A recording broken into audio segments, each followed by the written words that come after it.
Welcome to An Honorable Profession, a podcast giving America hope since 2018. I'm your host, Ryan Coonerty.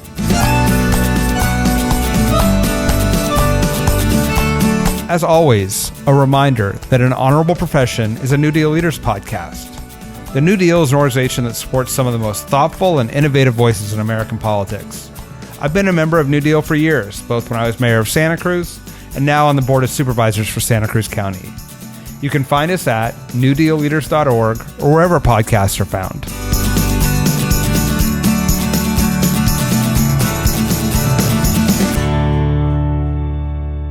Welcome to An Honorable Profession.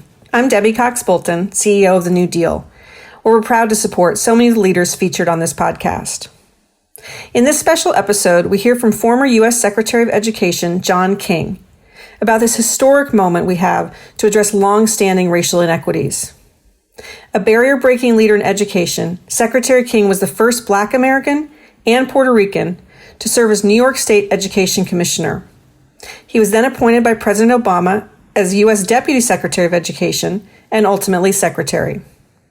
He's now President and CEO of the Education Trust and a resident of Maryland, where he just launched a project to end systemic racism and build a more equitable, just, and prosperous state. He shared with us his hopes for the Biden administration, including policies from the Trump Department of Education that need to be reversed. And he talks about how we must move beyond rhetoric to concrete actions that bring real change. Secretary King spoke at this month's New Deal Leaders Conference with Amanda Edwards, former Houston City Councilwoman, U.S. Senate candidate, and a longtime member of New Deal. I hope you enjoy their conversation. Welcome, Secretary King. We're so excited to have you, and thank you for all of your service in this very important arena. Thanks so much. So I'll jump in right away, and I know that race is obviously an issue that is not a simple one and has very complicated roots. And so I want to hear from you in terms of some of the challenges that you saw when you were serving in your role as Secretary of Education as it related to race, and where do you think we stand today? Well, look, the sad reality is, as a country, we give the least to the students who need the most. Low-income students and students of color systematically get less access to the things we know are most valuable, less access to quality early childhood education, less access to resources, less access to well-prepared teachers, less access to advanced coursework like APs or advanced career and technical education, less access to support in making their transition to college, and Black and Latino students are systematically underrepresented in higher education, including in our public higher education system, where our state flagships, which ought to be very representative of their states, actually underserve in state after state Black and Latino students. And the result is the continuing racial wealth gap, inequitable access to economic opportunity. And so for me, addressing education equity is central to addressing issues of racial justice in our society. And in light of the fact that this has been a pervasive issue that did not start and end in recent times, of course, goes back and dates back to the times of slavery even, what do you think are some of the initial next steps that maybe a Biden-Harris administration would need to take as it relates to addressing issues of systemic racism in our education system? Yeah, well, there are some things they could do very quickly through executive action. So the current administration, the Trump administration, withdrew, for example, guidance we put forward in the Obama administration around discipline to try to address the racial disparities in discipline. Think about the fact that Black girls are 5 times as likely to be suspended from school as white girls. So we put forward guidance to address that. That was withdrawn. We put forward guidance to help school districts understand how they could pursue school integration strategies. That was withdrawn. So those are 2 immediate actions they could take to restore that guidance. Long term, they'll need to work with Congress to address some of these deeper structural problems that we have. Now, President-elect talked during the campaign about tripling Title I. That's the main federal funding source for low-income students. That would be a powerful step. If you could tie tripling Title I to maintenance of equity, that would require that states address their own state funding formulas and protect their highest needs districts from cuts in this difficult economic environment. That would be very powerful. Doubling Pell Grants, the main federal funding stream for low-income students to access higher education, would have a very positive impact for students of color being able to not just get to college, but succeed there and graduate. So there are some more bold actions, but those will require congressional support. And we all know that may be a challenge, depending on how things turn out in Georgia. Yes, everybody stay tuned to the Senate race in Georgia, because so much is definitely lying in the balance there, as we know.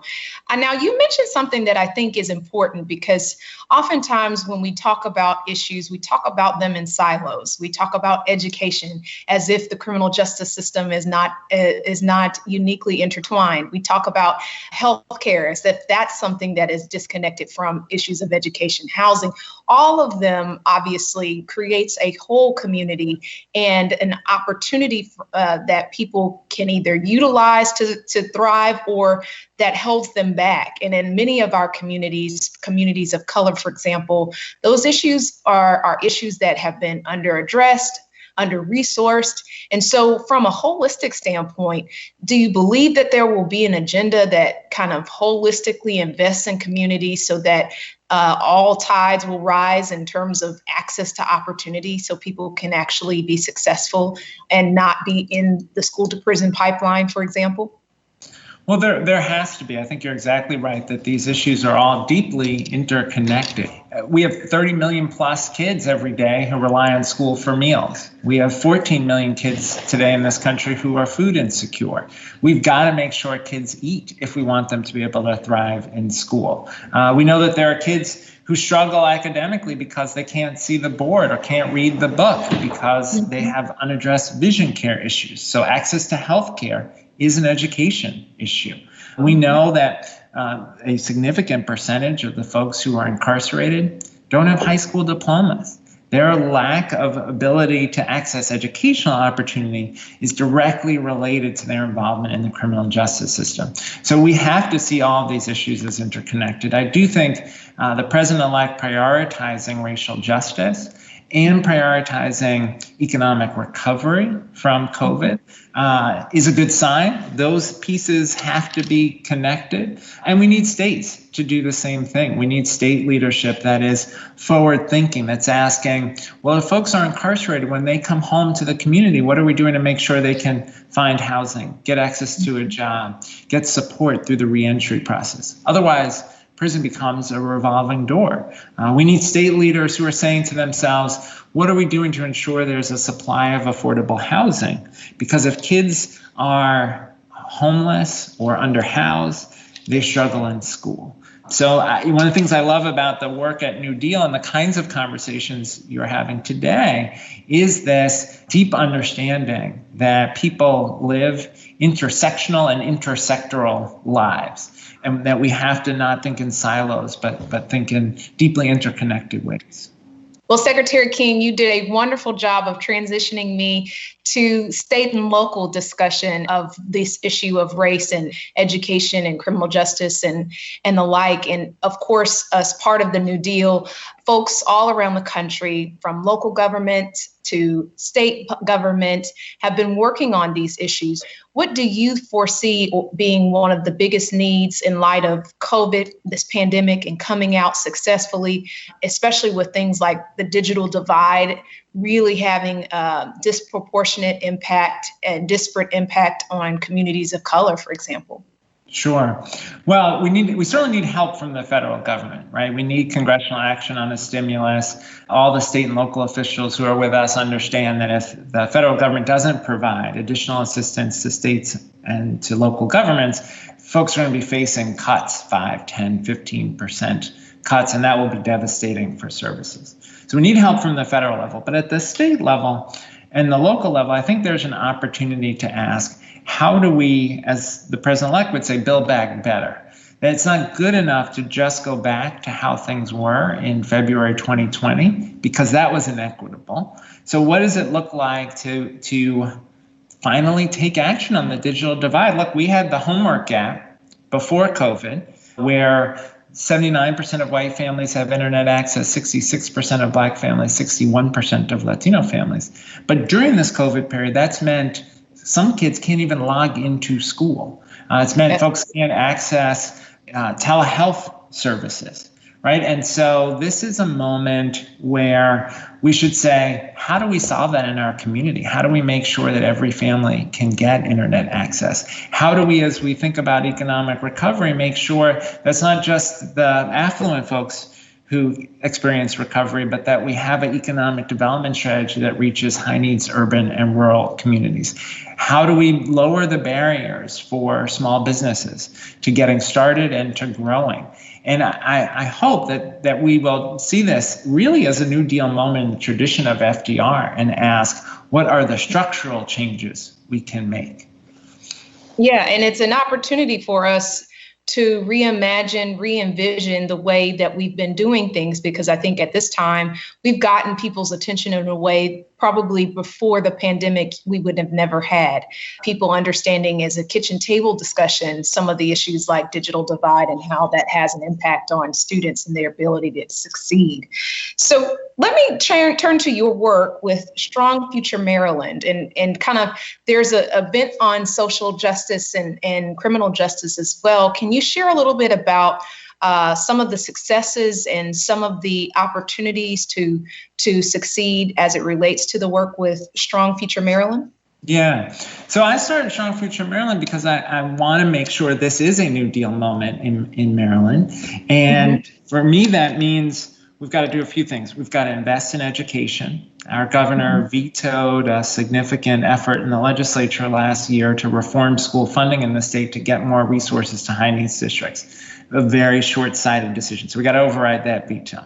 The governor vetoed new funding for historically black colleges and universities in the state, even though they play a critical role in driving the growth of a black middle class in the state. We got to override that veto. So we're working to do that. We've got to make sure that our economic recovery reaches Baltimore City, reaches out to the eastern shore of Maryland, to western Maryland. And that means we got to invest in things like career and technical education as part of K-12. We got to invest in our community colleges so that folks have access to training for new jobs. We've got to invest in public transit so that folks can access where their jobs are. There are folks within the city of Baltimore who have to spend 2.5 hours on buses to get to work. We should solve that with a better approach to public transit. We've got to approach recovery in a way that's sustainable. We know we're already seeing the effects of climate change. That's wildfires in California, it's hurricanes in the southeast, but it's also flooding in Ellicott City and other places in the state of Maryland. So we're losing coastline, actually, to climate change. So we've got to think about renewable energy. There are good jobs to be had in offshore wind, in solar, in electrification of buildings and houses. And we've got to acknowledge how deeply interconnected we all are. Hopefully a lesson from this COVID period for everyone is that all of our fates are bound up together. There are affluent folks who never thought before about what it would be like to be without childcare. Now they're very conscious of how important childcare is. So let's take this as a moment to make high-quality childcare universally accessible. There are folks who maybe didn't think so much about the exceptions to our paid sick leave law, but now realize, hey, it's really important that everybody is able to take paid sick leave because their health is my health. The health of the community is going to affect the health of my family. So our goal is really to build a movement to take advantage of this opportunity where folks, I think, are experiencing a greater degree of empathy for those who are struggling. Take advantage of that to say, let's strengthen our social contract. Again, in the New Deal tradition. Mm-hmm. And that is extraordinary work. What do you see as some of the main or primary obstacles that would come between you achieving some of those goals and the efforts that you're extending right now? Yeah, well, I think two things. One is, we're in this moment where we have sort of a deficit of hope, right? And folks have felt very beleaguered by COVID, beleaguered by the ways in which the Trump administration was hostile to so many of the priorities we all care about, hostile to communities of color, hostile to immigrant communities. And so there is this sense of loss of faith that we can make things better. And one of the things I loved about being part of the Obama administration was President Obama's consistent message that we could build a better future, that yes, we have struggles, but we could build a better tomorrow. That resonated with me. That's true of my own life. Both my parents passed away when I was a kid. My mom when I was 8, my dad when I was 12. School saved my life. People having hope for me, despite all those challenges, saved my life. People investing in me. And so I think we have to close this hope deficit.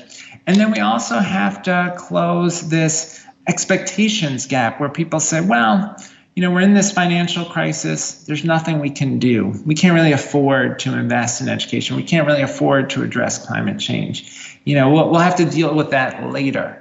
And to me, that's exactly backwards. I mean, part of the message, I hope, of the New Deal discussion is this is exactly the moment where we should be making those critical long-term investments. This isn't a moment to shrink Hoover style from the challenges we face. This is a moment to step up to those challenges and to be even more ambitious about what can be accomplished. And let me ask this, what advice do you have for state and local policymakers who are embarking upon this potential for, didn't put it this way, but a renaissance of sorts where we really can begin to reimagine things? What advice do you have for them in terms of taking advantage of this moment? Yeah, so 3 things. One is President Obama would make the point that better is good, and that we have to see progress as valuable. We're not necessarily always going to get the whole thing that we want, but we make incremental progress, and then we pass the baton on to the next generation. So I think being very strategic about what is achievable is critical. 2, we got to organize. Right? We're all counting on Stacey Abrams. She did amazing work to help the president-elect to win Georgia, and we're all counting on that work continuing as we move towards these Senate races. But what Stacey's example illustrates, I think, is the power of organizing, the power of inviting into the conversation people who haven't participated, people who've lost hope, people who are skeptical about politics. Inviting them into the conversation, spending time listening to them, their concerns, and convincing them that we can achieve more. So that organizing work, I think, is critical. And third is lifting up the voices of the people who are impacted. I'll give you one example. One of the things that I'm very proud of that we worked on in the Obama administration was a pilot project to allow folks who are incarcerated to use Pell Grants. A mistake that was made in the 90s, in the 94 crime bill, was to ban access to Pell Grants for folks who are incarcerated. This caused thousands of programs in prisons that were providing higher education to close. So we created this pilot project. We still are working at the Education Trust where I work. We're still working to get Congress to repeal that misguided ban. But that pilot project has allowed thousands of folks who are incarcerated to have access to higher education. What is so powerful is when they tell their story. And I've talked with folks, very conservative governors, whose whole view about Pell Grants for incarcerated students was transformed by going to a prison, meeting with the students, hearing about their experience, hearing how transformative it was for them to have those educational opportunities, and not just for them, but for their families, what it meant for their kids to see them pursuing education, what it meant for what they'd be able to do when they got home that would be different from what they were doing that got them into prison in the first place. So lifting up the voices of those who are impacted, whether it's folks impacted by the criminal justice system, the folks who are impacted by our healthcare disparities, the folks who are suffering environmental injustice and experiencing the toll that environmental injustice takes. Like, if we can put those voices forward, we can not only mobilize, but we can persuade. And we have to persuade those who maybe are skeptical or reluctant that the kinds of policy changes we want are necessary and in the long-term interests of the country.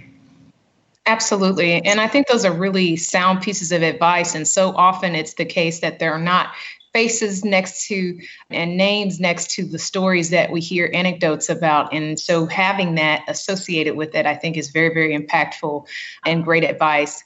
I think one thing that is striking to us in the era of George Floyd's murder, injustice with regard to Breonna Taylor in terms of racial justice is where do we go from here? I'd love to hear your thoughts in terms of what you would like to see happen as we've now garnered the attention of people internationally on issues of race here in America.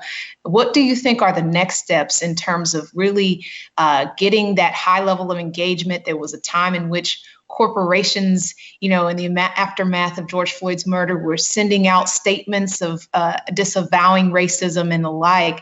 Now that those statements have been issued, what would you like to see happen in America? What do you think are next steps in terms of really addressing issues of racial justice? Yeah, it's such an important point. I think to me, the question is, can we go from what I would describe as performative wokeness to policy wokeness?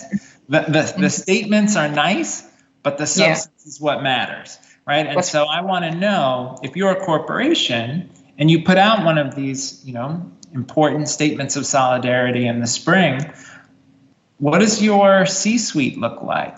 How diverse are your executives? What does your board look like?